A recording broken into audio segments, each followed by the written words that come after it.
This is a BLU meeting on January 15th, 2025. And I'd like to introduce Zachary Liebel, and he's going to be producing the NixOS, which is a critical part of the Nix infrastructure. Zach, go ahead. Yeah, hello, I'm Zachary Liebel. Now I'm going to share my display.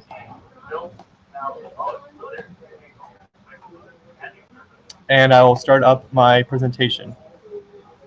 Oh, actually.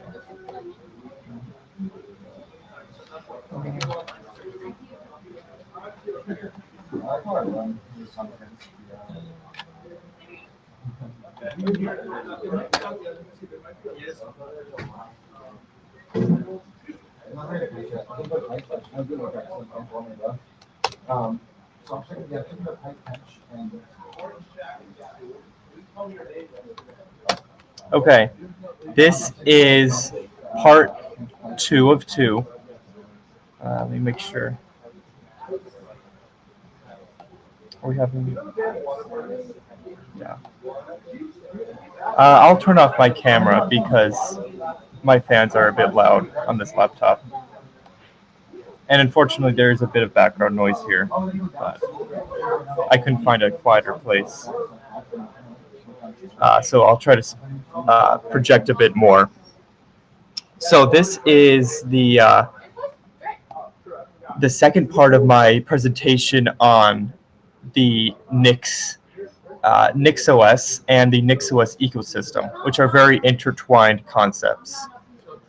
Part 1 of my presentation was just on the Nix package manager and language. And this part of my presentation will be on Nix, the operating system, which uses Nix, the package manager, and Nix, the language. So we'll start off with a little refresher. What is Nix? So Nix refers to a couple things. They're all part of the same project, but it does mean a couple things. So the first thing is a language, is a purely functional configuration language. Like I'll open up, here's an example of a Nix file.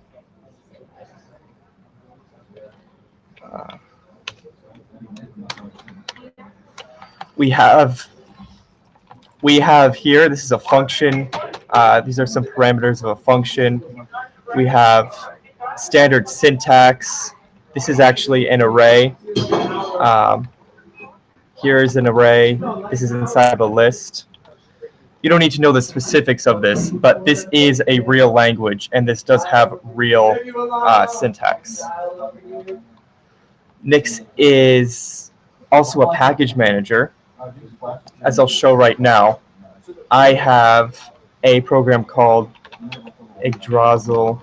I have a program called Yggdrasil installed, and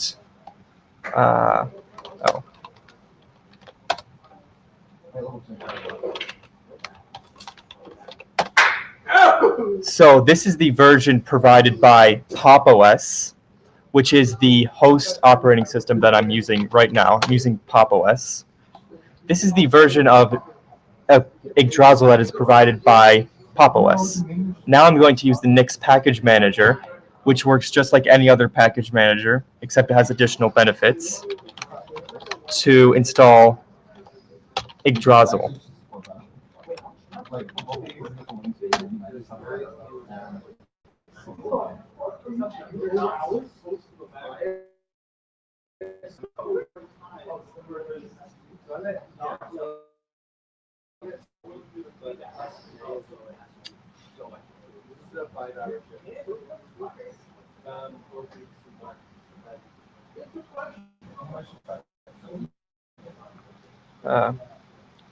Take a little bit. There we go. Now, this is the version of Yggdrasil that's provided by Nix, the package manager. This is provided by PopOS. So, as you can see, the Nix package manager is completely independent of whatever the current underlying operating system is. So also, anything that you install via Nix is stored in a special top-level directory called /nix. So if I'm going to do echo. So this is my path. Since I ran this command before to temporarily install the program Yggdrasil into my current shell, it added this path to my path variable. And as you can see, this is in /nix.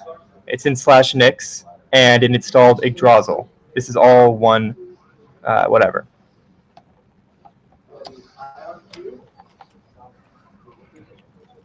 And yeah, NixOS is an entire operating system built around the Nix package manager and the Nix language. So it is a normal Linux distribution. It has systemd, it has the kernel, it has everything you would expect, except the way that you actually manage your configuration is done differently than on other distros.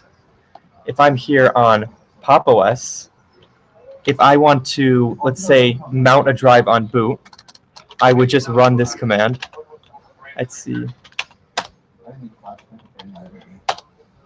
And as root, I would edit this file, and I'm sure we all know how editing fstab works. That's the standard way of mounting a drive on boot on Linux. It's quite different on NixOS. You are not really supposed to do that. The way that you do it on Nix is you'll have a central configuration file or set of configuration files. Right now I'm going to SSH into my NixOS server, and I'm going to show you what I mean by this.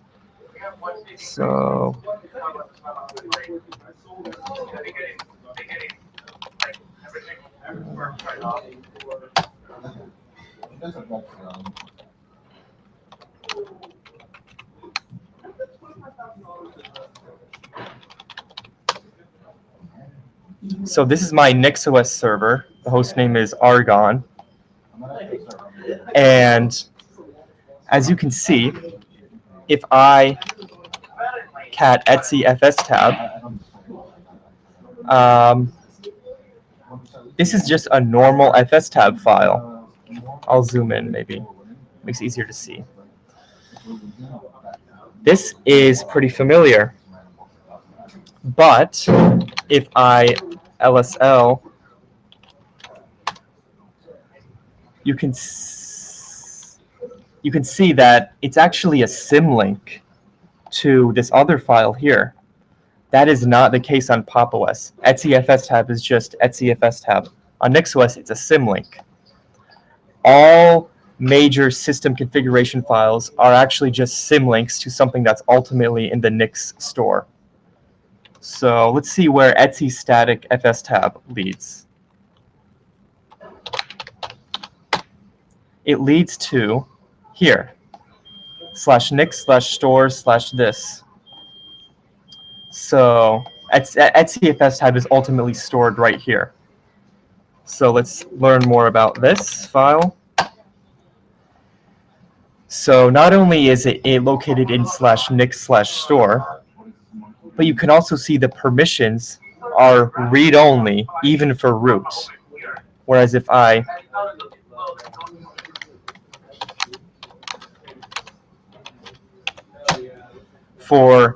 on my normal Pop! OS system, permissions are read-only for everyone, except root can write to it. So you're not really intended to edit these files like normal on NixOS. Theoretically, I could. I could edit the etc fstab manually and then just do, if let's say I'm using Vim, I would exit using write quit bang to say force this, even though I'm not supposed to have write access as root. But that's not really what you're supposed to do. You're not supposed to edit these files by themselves, which is very different than on other distros. So the question is, how do you actually edit, say, your fstab file so you can mount stuff on boot? Well, you'll have a centralized config file. By default, it's at /etc/nixos/configuration.nix. That's the default position. I personally have moved my config file somewhere else, and I will show you that.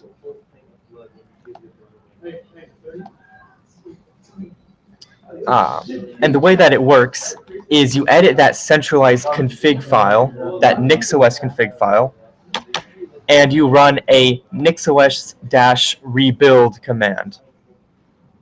What this does is it basically creates a fake root environment, and it essentially just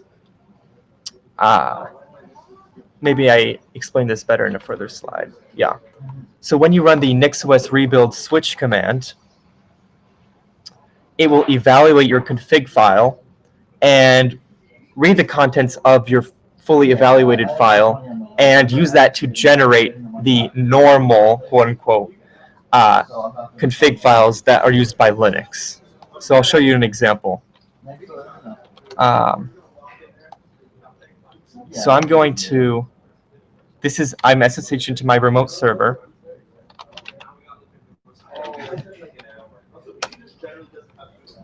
Wait, no, I should be root.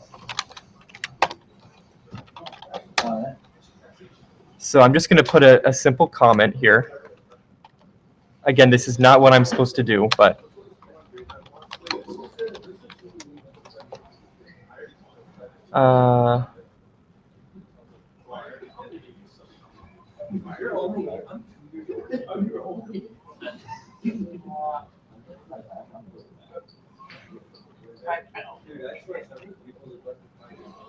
so again, I'm not supposed to write to this.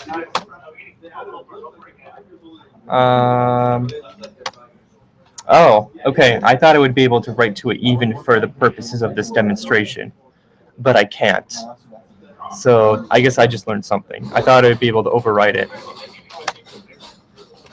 But anyway, if, say, I was to write to that file, something interesting would happen. I would go to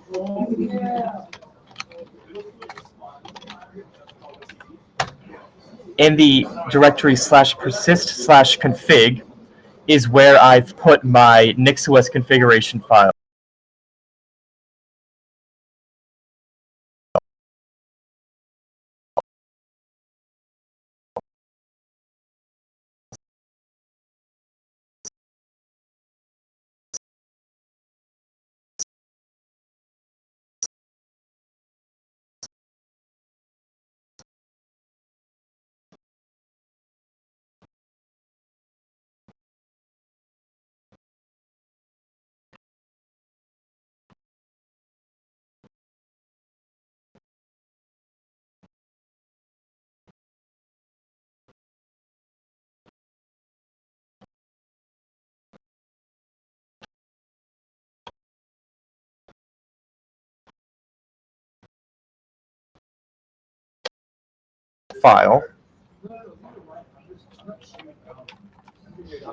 Let's search for. Okay, I have a ZFS pool named hostname_rpool.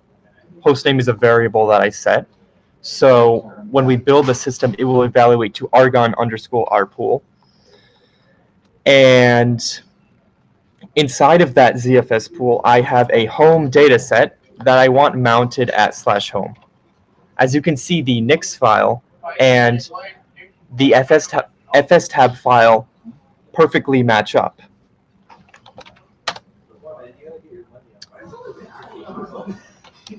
Now, let's say I don't want to mount Argon rpool. Let's say I don't want to mount it at /home. What I would do, I'm not going to do this right now because this would break my system. So I would say mount this at /home 2, and then I would run a NixOS rebuild command. I would run a NixOS rebuild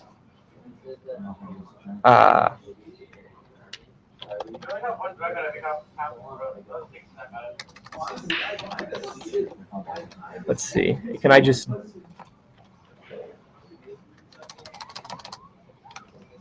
I'll just do it anyway. Okay, so I'm going to run this command. And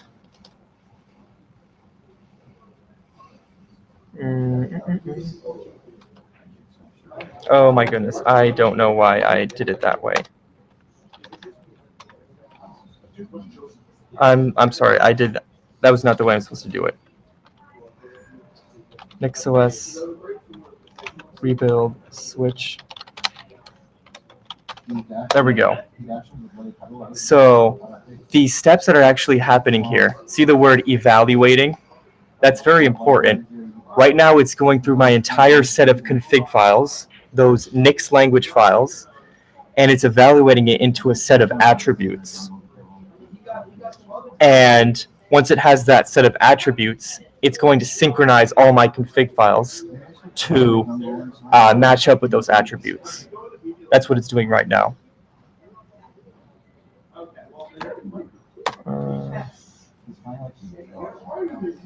Okay, so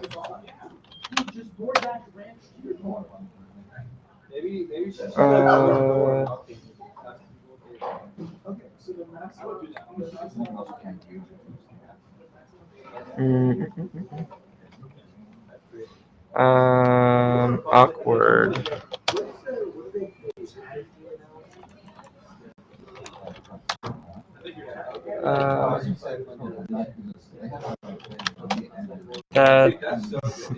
Okay, this presentation is not going to plan. But anyway, it was supposed to edit the fstab file.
That fstab file, it would say /home2 instead of mounting it at /home.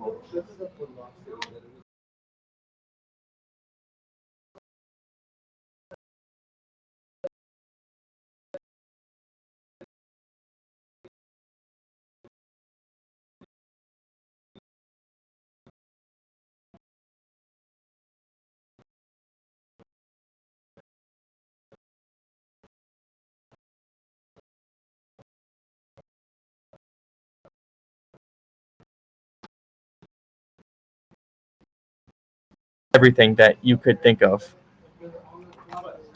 So, yeah. And to get from that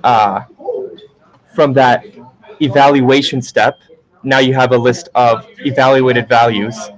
It uses Perl and Bash scripts mostly to generate those fstab files or whatever other file is relevant.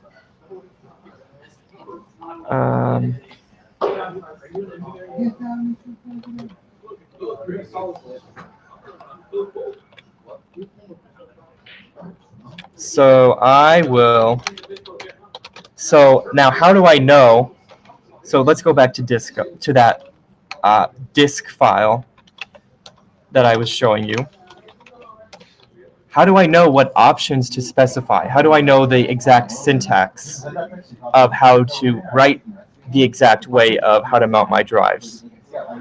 Well, of course, you have to learn a little bit of the Nix language, but another way is that you can go to, there are a number of these front-end sites for this that just compile, take the source code of NixOS and pull out all the options from it. Oh, sorry, this is the wrong site.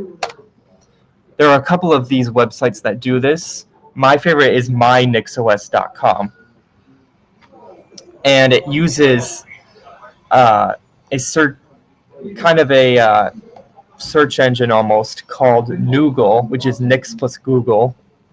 I'm guessing that's what it stands for. And let's say I want to install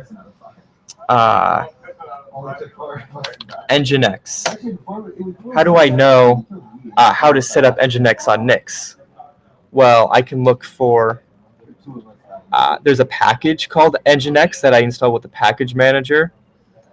There's an option, there's a couple options, as you can see here, /nix packages /option /services. These are all of the Nginx configuration options that NixOS has. So right now, I don't have any Nginx running at all on my server. So if I was to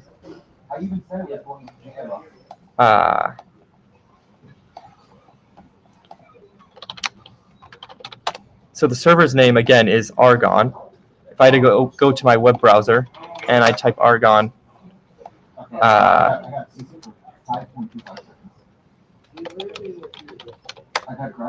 nothing pops up because there's no web server there.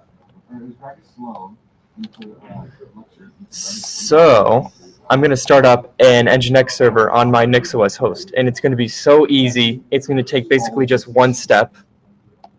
And yeah, this is one of the biggest advantages of NixOS is how easily you can set up things. Usually just takes one step. So I'll go into configuration.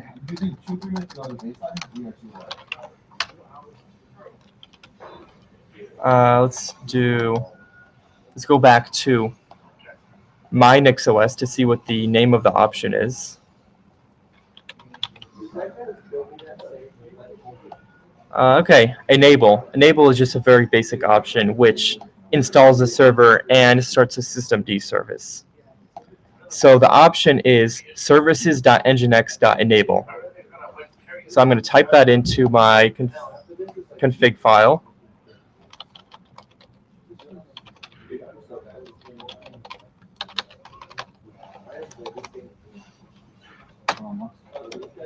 And before we rebuild this, I'm going to show you something that will be relevant later in the presentation.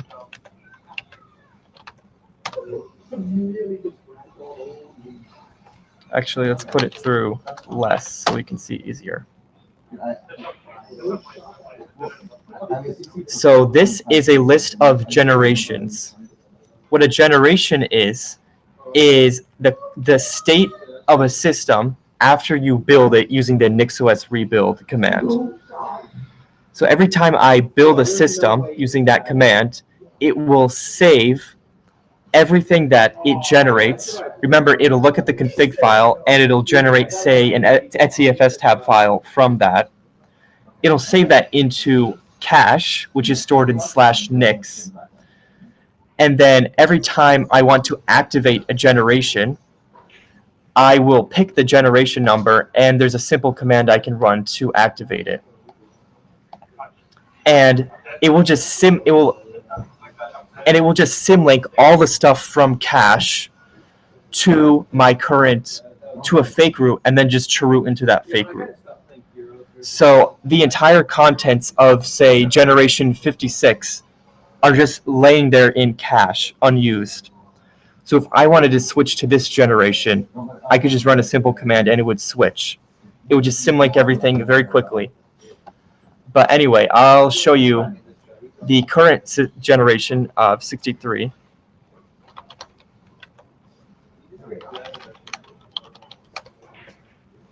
Oh, I do have Nginx running.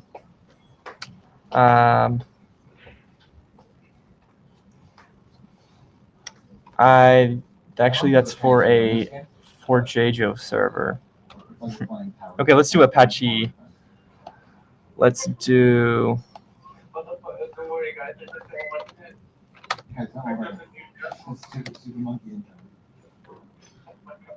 Let's just do Apache instead.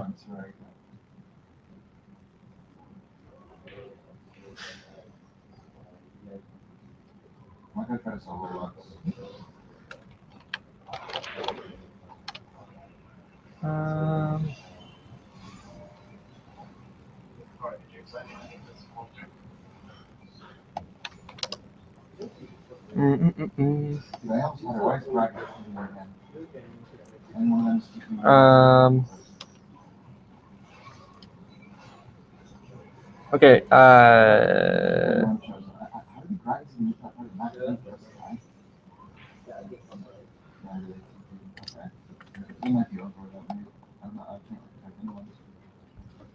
Let's just do something more simple. How about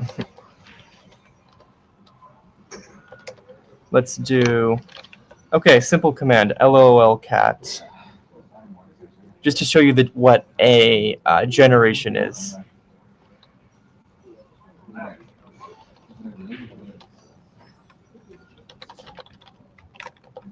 So right now I don't have lolcat installed on my system, not at all. So I'm going to NixOS rebuild. Remember, we're on generation 63. When we were looking at that screen before, that's what it said. So I just added lolcat to my list of syntax error because I already have Nginx running. Yeah. Should have tested that beforehand. Yes, we had fun. We thought we had fun. Of course. I almost did more than tonight. Hey, I gave you a new rep for the gym. What did I give you? I give you a 9 more rep. Oh no! Oh no! Enjoy. Oh no! Okay, I'm building a new generation.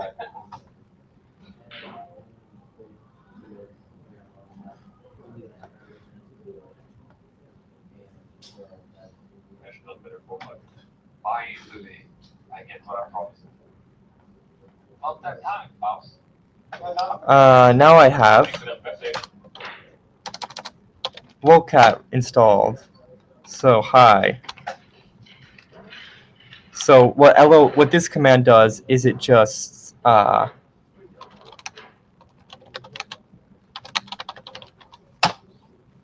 makes your text one of any random colors. So yeah. So you can see lolcat is installed. Now let's say I don't like lolcat and I don't remember exactly what I did since I ran that command to install it. I don't know if it's installed by some other package or for whatever reason. I just want it off my system. So I'm going to go to the last state where I didn't have lolcat installed. So I'm going to check my generations.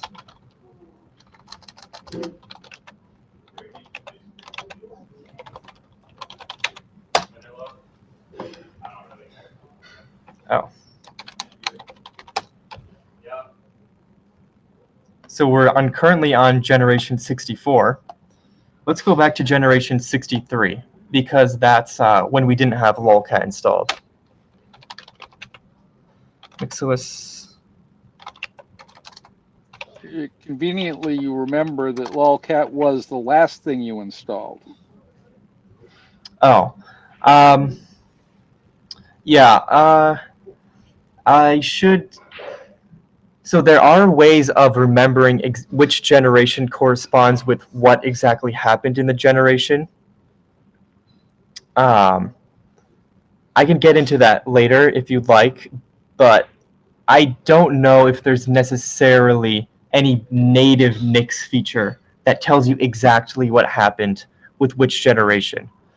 the way that you would usually do that is commit your config file to Git, and then you would describe, of course, all your changes that you made to your config, and then do a rebuild. So that way you can look at your config file and see which generation corresponds with which Git commit. And since you have written in your logs in your Git commit comments what exactly happened for each commit, you can just go back to the old one. And that at least gives you the date and the old config file. And you could match the date with the config with the generation number if you wanted to roll back generation, I guess. Yeah, and there are more advanced ways of being able to correspond a specific, being able to figure out which commit corresponds exactly with which generation. I haven't set that up yet, but you definitely can do that, and people do that. So I'd be able to tell you exactly. Possibly using a Git tag after the successful build. Yeah, and or I can show you even right now. So this is a lock file for the whole for all my inputs, which is an input is basically just everything that I'm pulling from outside, from the internet or from somewhere else in my computer that's not part of my config. So you can see that the lock file, it contains whatever, an actual hash of the, let's say, package, but it also contains a Git commit. So in your lock file, you can specify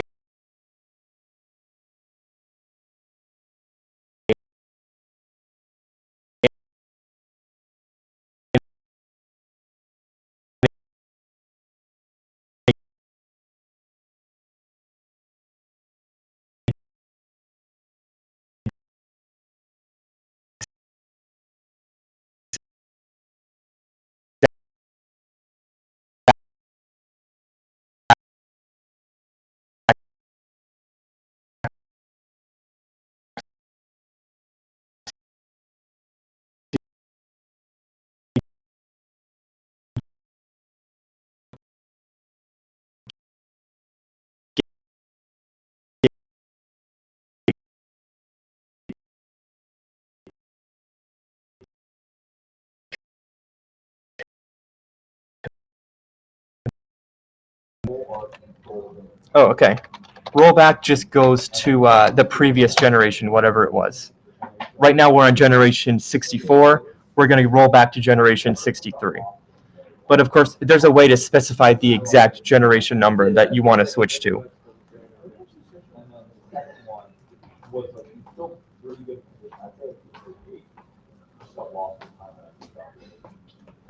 You know what? Actually, that happened to me too. I had a box of really good magic cards that had like So planeswalkers. now Yeah, there were like 3 planeswalkers. let's run the command. Instead of super high level cards. My mom threw it out. Not found. And let's go to NixOS rebuild list generations.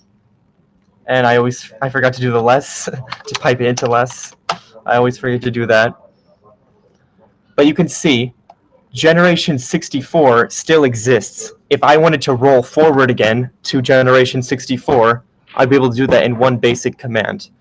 But now we're back on generation 63. So it's very, very easy to switch between NixOS generations. And back to the presentation, you can. There's actually like other people saying this. So this is a picture of the grub menu of NixOS. This is a very standard. Okay, of course they set the background, but other than that, this is a very standard-looking grub menu. And as boot options are listed all your different generations. So if I was to reboot the system and I was to be physically in front of it, which right now I'm not in front of it, So that's why I'm not showing you in person. But it would say configuration 64, configuration 63, configuration 62. And I would be able to boot directly into any configuration that I wanted. So if I completely messed up my system and let's say the initRD was completely broken, and or let's say my disk is encrypted and I mess up the program to decrypt my disk. The program doesn't properly start in the initRD.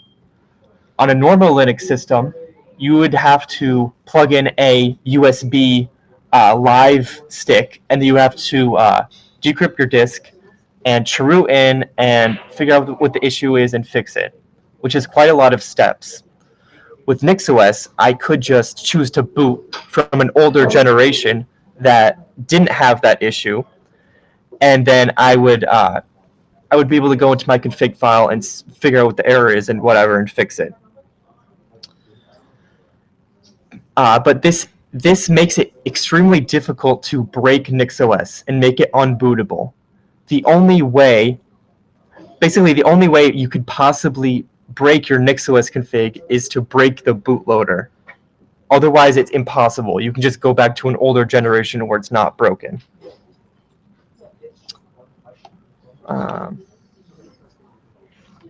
Yeah. What else is interesting? And I was going to show Nginx. I already have Nginx installed or something else, so that's maybe not, that is probably going to cause an issue in an example. But if I was to go through with that and Nginx was working, I would be able to have a generation with Nginx installed and working and an older generation without Nginx. And I would be able to just switch between them on the fly if, say, if my Nginx config broke my system or something. I'd just be able to go back to the older one. Not that I expect Nginx would do that, but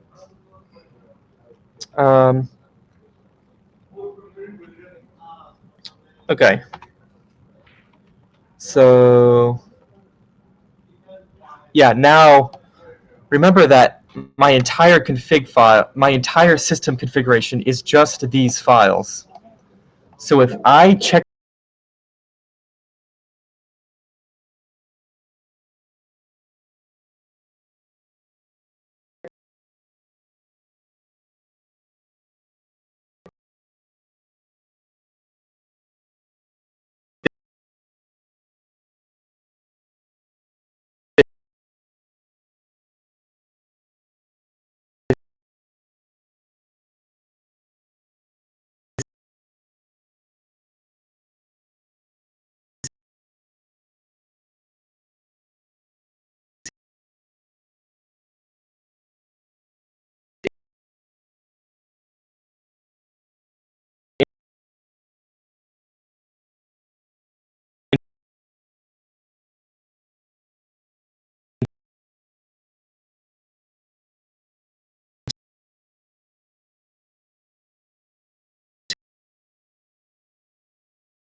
have too many machines, but I just got one, and I will be doing this on that one.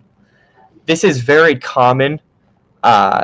This is another one of the main benefits of NixOS, is reusing modules between machines. So since I haven't set this up yet, I'll give an example from someone else. But yeah, did I? This is a very well documented example of what I'm talking about. So this. Oh. Okay. So this guy, this blogger here, likes NixOS. He wrote a blog about his NixOS configuration. And he actually has a diagram of his configuration. So here he starts out very simple. And later on, he gets more complex and more complex until the bottom here. This is his whole configuration as a diagram. You can't really do this with other distros, have your configuration be a diagram. But the main thing is, let's zoom in so people on small screens. So he has a couple physical machines that have various names. Was it? Okay, he has, right now he has 4 physical machines. I think Ghost is his desktop. I'm not 100%. One of these is a home theater PC. One of these is a server. I think one of these is like a work-focused desktop, and one of these more personal gaming-focused desktop. But anyway, this is his NixOS config. And in his flake.nix file, this is the entry point for any NixOS configuration. You can see he has some Nix code here. You don't need to understand what this says for me to get the point across. But he has some Nix code, and he has a function in here. Where is it? He has a function where all this does is it looks in the hosts folder, and for every host in /host/NixOS, this function ultimately will check that, and it will make a new system configuration for each of these hosts. So on the command line, all he has to do is, if he wants to load his desktop configuration, he would clone this Git repo, which again contains the configuration for several hosts, and he would just run NixOS rebuild switch flake. And if he wanted to load the config for his host name called Ghost, he would do that. Gusto would just be that. He would just substitute this little name here. And NixOS is also smart enough to remember the previous value of this. So if I did Gusto here and then I deleted this, it would automatically fill in Gusto next time I ran the command. But anyway, the reason why it's useful to have several configurations, to have several machines in one single configuration, is that you can reuse modules between them. So this is his host named Ghost. I'm going to go back up to Gusto, let's say.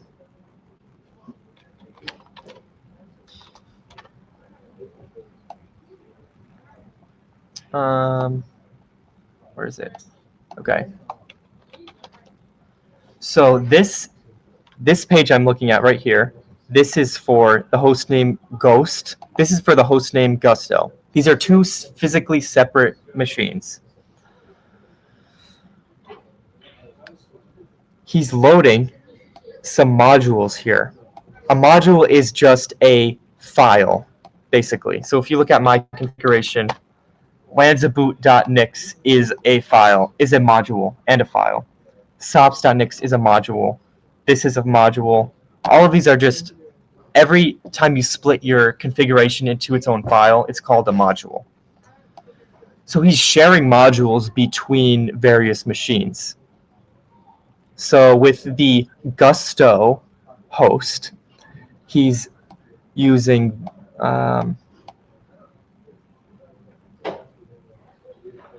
so he's importing a file called media. This is a Nix config file. I'm assuming this is his media center PC.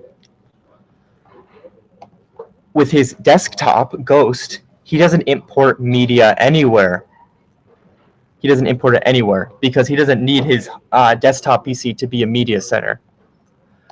But for whatever reason, this is, I don't know why he does this. This is a little insecure. But he opens an SSH server on his desktop, and he opens an SSH server on his media server right here. And he's reusing the same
porting.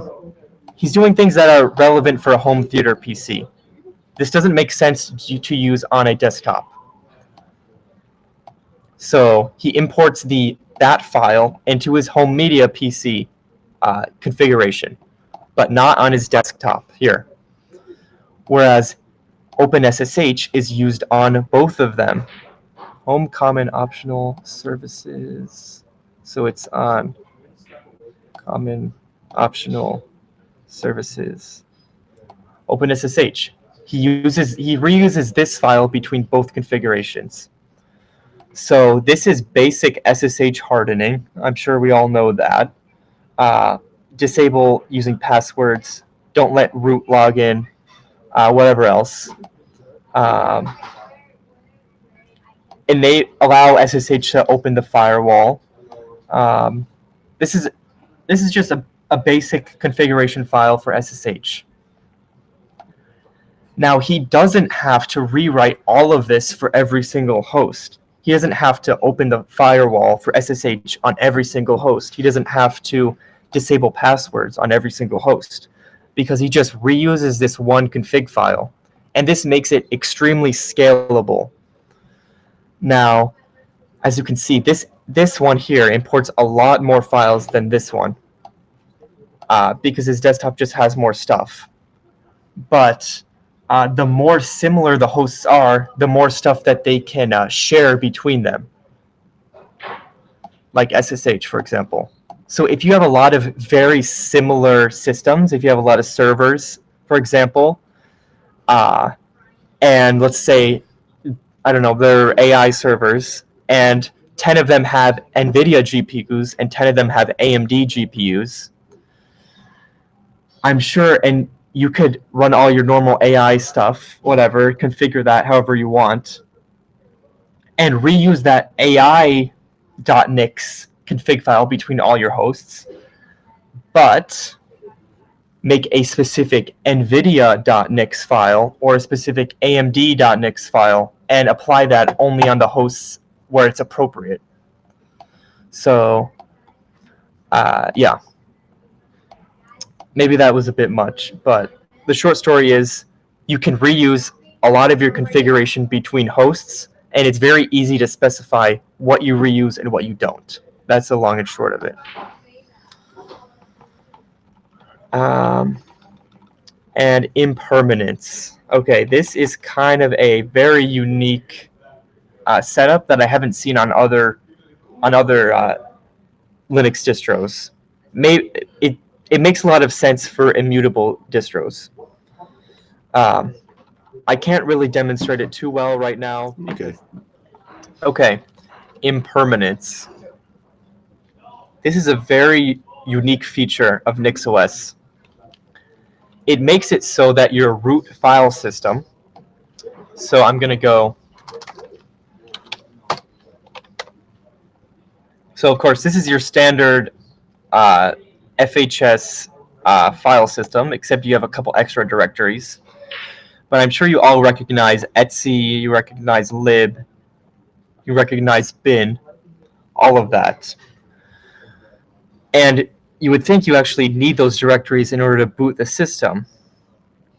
On NixOS, you do, and you don't at the same time. If I was to go on my Pop! OS system and I was to delete /bin, then my system would just not boot. And I'd have to basically reinstall, I'd probably have to reinstall the entire OS. On NixOS, if I delete /bin, then everything, and then I reboot, everything will go on working fine. How does that work? Well, it's because of impermanence. So I'm going to go back to my FS tab. So this is how I mount my disks. So if you notice closely, the / the root directory, is actually mounted in tempfs. It's mounted in RAM. Every time I reboot, the entire root directory is completely wiped because it's only in memory. And yeah. And then I have a couple other partitions. I have my boot partition. These are in physical drives. And /home, /nix, /persist are also in my ZFS pool. But only /home, /nix, /persist, /boot1, /boot2. Those are the only folders that remain the same every time I reboot. Now, how does that work? It works because remember that everything in your root directory is actually just a symlink to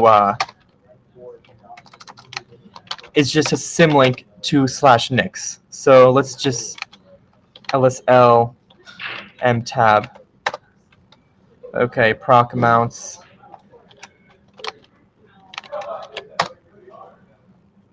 Actually, is mtab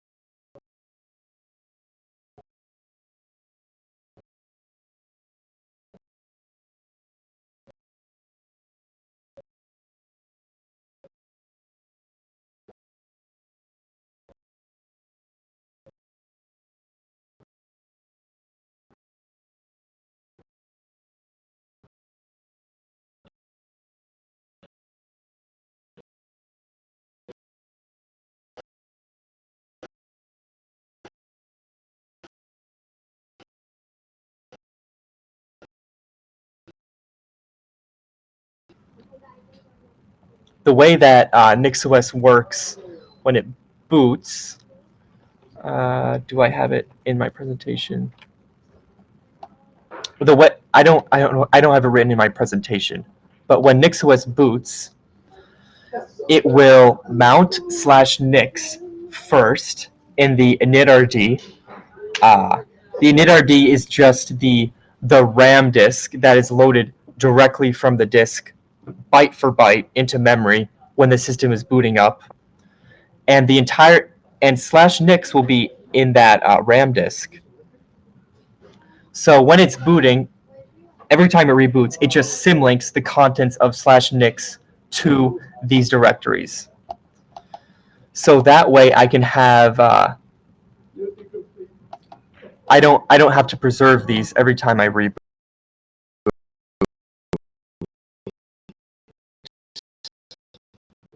Configuration drift that builds up in here.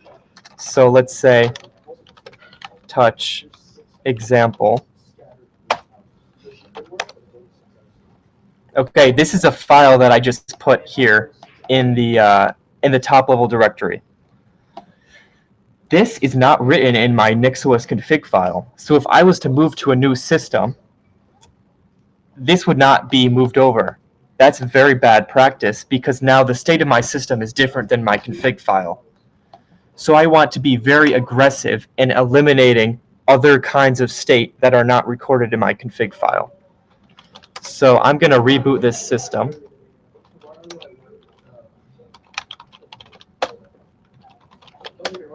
I'm going to reboot. So this will take a bit.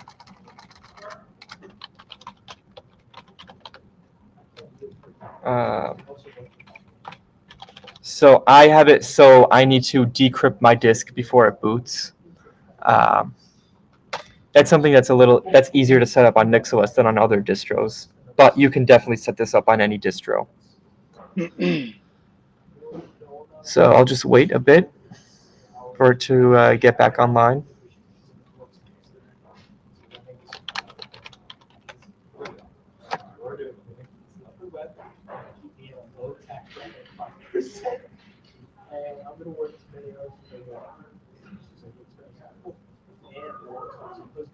Okay, so it's back online. I'm going to SSH in, type my password. Don't worry, I'll make this password longer at some point.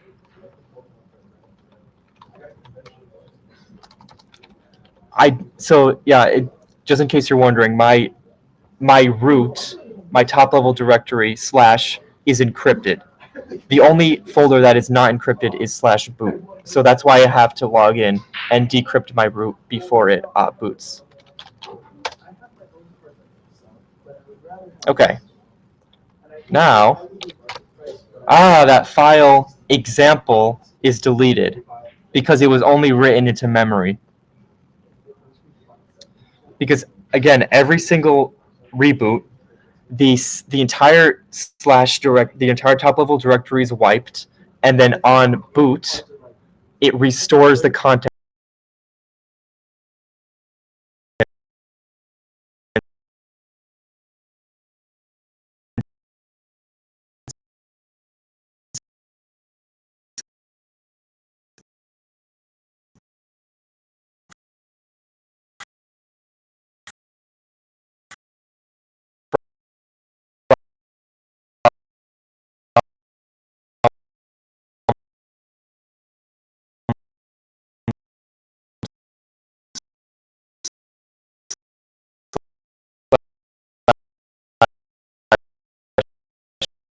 So impermanence is not something that's done by default. I specifically set this up myself, but this is very common for NixOS users to do. And if you're curious how much RAM I'm using,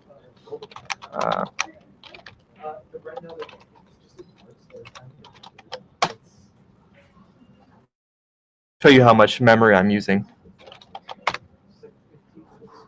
Only 1.17 gigs.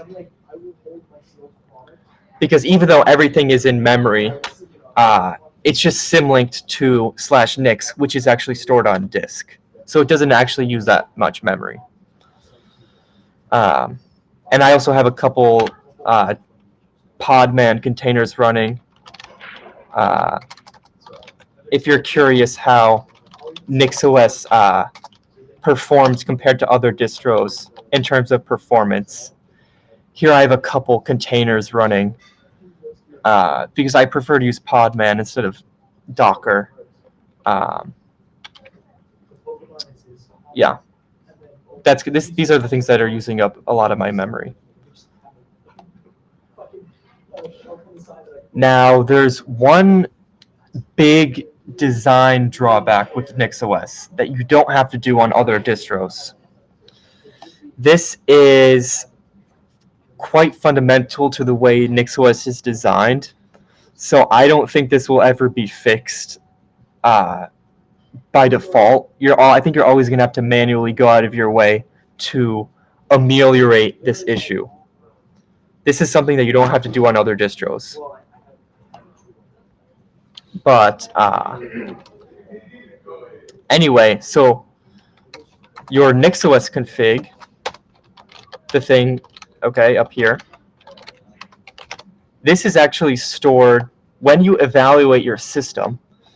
All of this is copied into memory, your entire config. And the memory is readable by every single user on the system.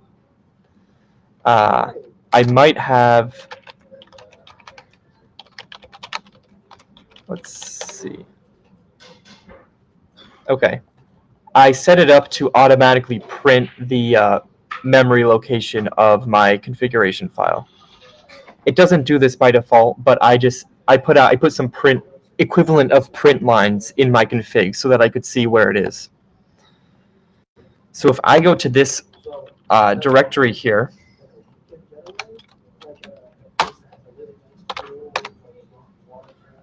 this is all of this.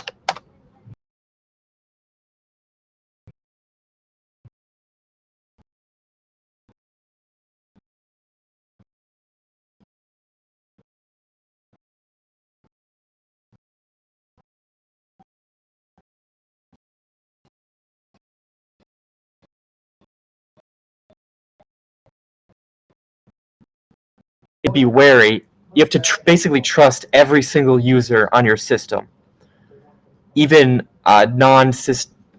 any human users.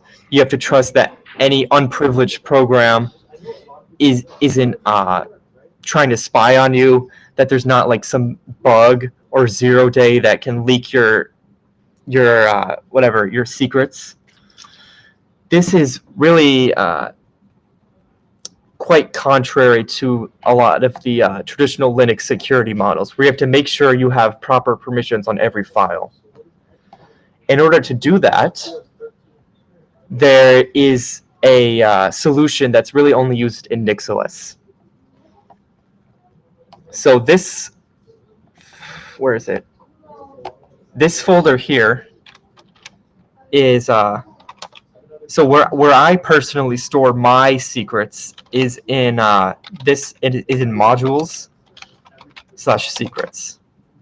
These are my system secrets, like private keys and whatnot. I'm going to, because I trust this so much, I'm actually going to cat one of these files. As you can see, it's actually encrypted. All of these files are encrypted. Even though they're part of my configuration, they're encrypted. So if I go to the memory location where all these secrets are stored, that's world readable,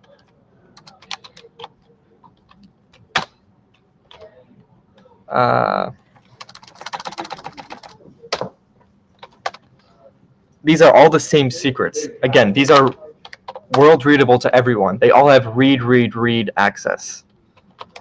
But as you can see, it's encrypted. So you have to actually have the decryption keys in order to read the file. So this is actually pretty safe.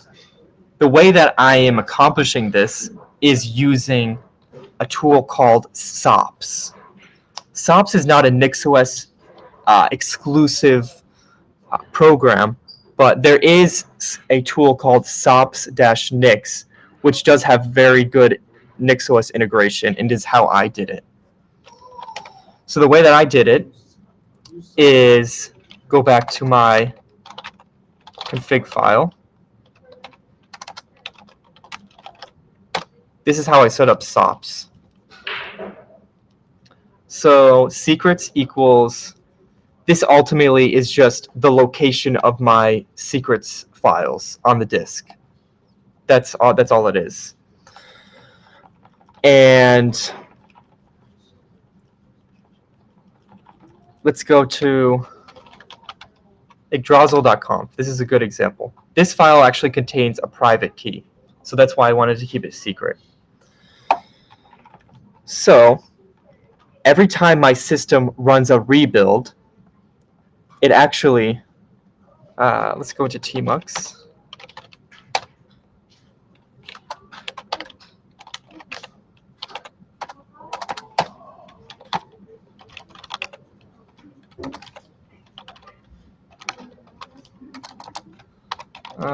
I don't remember exactly what the systemd service is called. It could be that, could be this. Okay. I think this is the systemd service. Every time my system configuration runs, every time I run NixOS rebuild switch, it will look at this config file. It will read all of my entries here. And here's one entry for yggdrasil.conf. This is the config file for a program called Yggdrasil. The sops file, which is the encrypted file, is located at, this is just a variable, /yggdrasil.conf. And this ultimately points to that memory location that has that encrypted file. This is what I showed you earlier. This is not too important. And this, if it detects a change in that file, then restart this systemd service. So I have a container that is that ultimately uses this config file in some way. So I want to restart that container.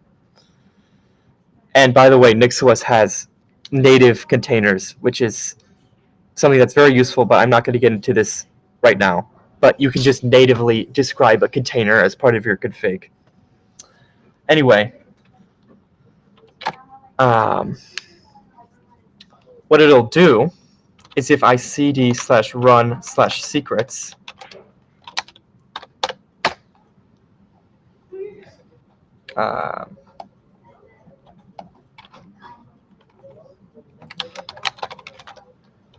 so this folder here, /run/secrets, is where the sops systemd service, after I rebuild my system, will create a file named yggdrasil.conf. It will read the encrypted file at this location, and if the file changed, it will restart this systemd service. So let's look at yggdrasil.conf right here. As you can see, this has very secure permissions. It's only readable by root.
In order to actually decrypt these files, you need a private key stored somewhere on your device, and that private key has to not be checked into your NixOS configuration, because otherwise people are just going to be able to read your private key to decrypt the other secrets to read your real private keys that you care about.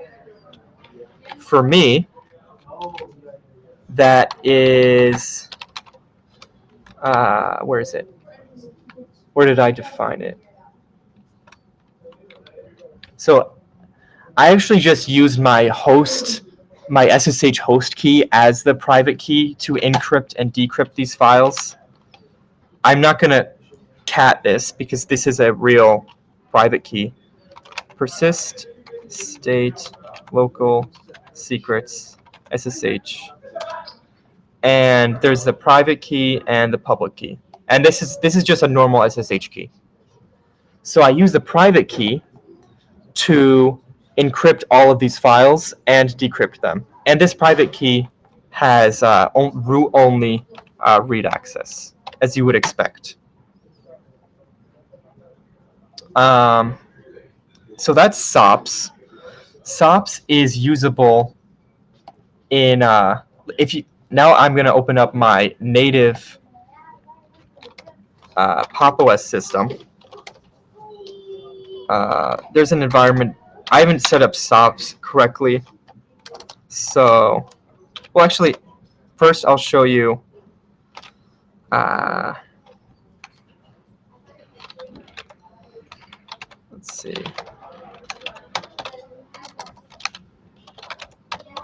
I'll show you how using SOPs works.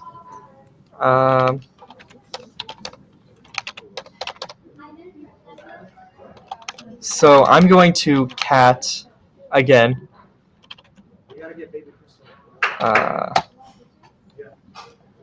This. This is an encrypted file. This is how it's normally stored on the disk. If I was to run the SOPs command,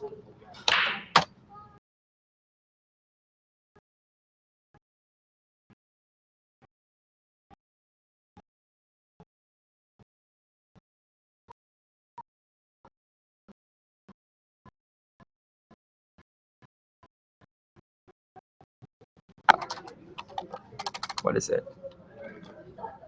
SOPs. Okay. Key file.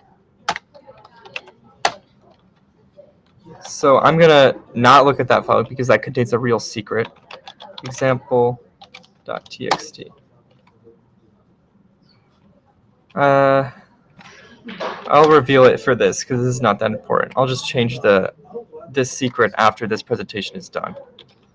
SOPs exstack.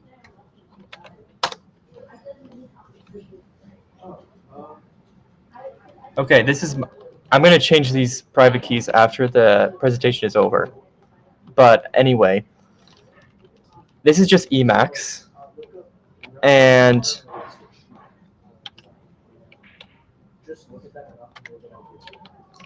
you don't really need to understand what this file means, but this is just a normal text file, a normal config file that contains secrets in it.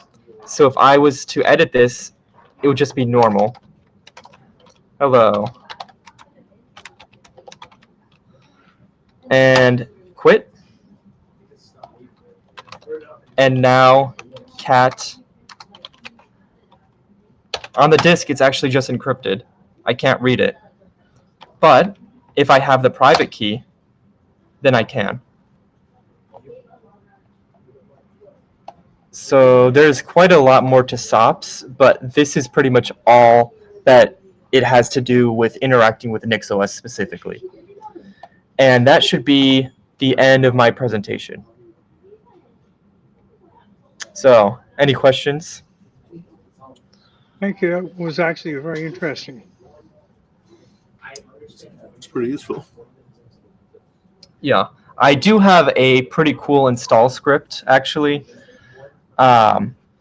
It would take quite a while to go over it, but it allows me to install NixOS, to basically reinstall any OS with my exact NixOS config in the exact way that I want, remotely, even if if there's a VPS somewhere, and I just want to install NixOS on it, and the VPS provider doesn't allow me to do that, I could just launch an Ubuntu VPS, and then just reinstall it with NixOS, using an install script that I created, that uses a lot of these features of NixOS.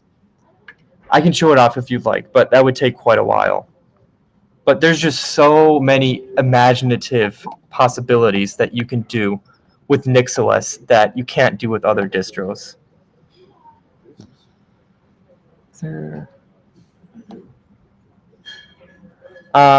Is there a way to script going through each generation to see each one without a particular item? I don't know if there is. I wrote that in the context. It was 30 minutes ago or so. I think another way to phrase the question more clearly would be to say, show me the most recent generation without a particular package. So your lolcat, if I don't want it, just show me a time sorted list, the most recent time sorted list that doesn't a list entry that doesn't contain lolcat, and then you could figure out, instead of having to guess about generation numbers and so on. And you said that there was no native solution to that, but you thought you could more or less cobble together a command to do it. And I was just maybe there's theoretically a native solution, not that I know of, not that I think anyone has ever done that. So maybe you understand the problem. I was addressing the problem you were having right there on the screen, which was, how do I go back to a generation that doesn't have this thing? Yeah. Yeah, I don't think so. But NixOS is becoming a lot more popular, and let's see if I can, snowfall. Let's see. So I forget if this is just I think this is a NixOS framework that aims to be very user-friendly, snowfall. At this point, the difference between a framework and an OS with NixOS there's not that much of a difference between a fork and a framework. But anyway, this aims to be very user-friendly. So maybe if you are beginning with NixOS, you can do this. I would imagine that projects like Snowflake OS would possibly lead an effort in that, in being able to just more organically go through and look through things without having to take quite such a stringent record of Git commits and whatnot. So no, as of right now, I don't think you can do that. But in the future, that's something that realistically might actually happen. I mean, even more sort of painfully organic would be, thinking strictly command line oriented, like you've been working here on the screen. I don't want to have to install Snowflake OS just to get this tool. Is there just a way to, for example, get a time sorted list of all the generations, and then, and then for each entry in that list, show me if everything in it, and, use grep to find the first collection that doesn't have the package, as sort of using the existing. What you could do is get a list of all your generations, and then, of course, because that generation has to correspond with the config file, you could probably do a diff of that config file of that generation with your current config, and compare the diffs to see what's changed between them. Ooh, okay. And then maybe there's some way to do it with that. That sounds more realistic. Even, for example, if I can show all the current packages and such that are installed right now, and run, say grep -v, or I don't want to see this pattern. And yeah, not again, that I'm mostly, this is sort of sort of a show or a set piece for what is those of us who are command line and scripty oriented rather than clicky GUI oriented might want to see. And you've done a lot of good demo about that in this presentation. So to some extent, my question is answered. But that's what my question was about. Again, Nix really pushes the idea of checking your configuration into Git and having Git kind of deal with that issue. I'll show you an example of just how intense this Git integration is. It really, all the documentation, whatever, really encourages you to commit this into Git. So, and then have Git kind of deal with some of those issues. So I'll show you an example. So persist config. So this is my configuration. This is just one of my config files. Oh, wrong file. So you can see here in this file, I import. Okay, this imports right here. This is how I import my other modules in this line of text right here. So what I'm going to do is I'm going to create, import a new module.nix. And I'm just going to create an arbitrary new module.